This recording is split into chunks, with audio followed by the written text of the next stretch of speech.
30 orang perawat dan keluarga yang pernah kontak dengan 2 dokter yang dikonfirmasi positif COVID-19 saat ini melakukan isolasi dan menunggu hasil pemeriksaan swab. Dari tracking yang dilakukan, orang yang diisolasi di Lubuk Linggau tersebut merupakan keluarga dokter dan perawat salah satu rumah sakit swasta.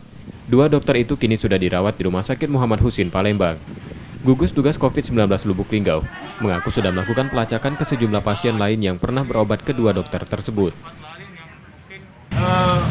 Info ini juga harus saya sampaikan supaya sejak dini masyarakat Kota Lubuk Linggau untuk waspada, karena sampai saat ini sudah 2 dokter spesialis penyakit dalam kita di rumah sakit swasta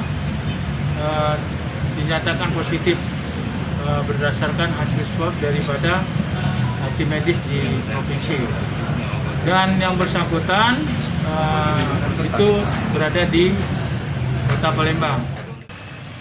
Di kota ini, gugus tugas COVID-19 sudah melakukan upaya memindahkan semua orang yang pernah kontak dengan 2 pasien positif tersebut. Sukma Aldino, Kompas TV, Lubuk Linggau, Sumatera Selatan.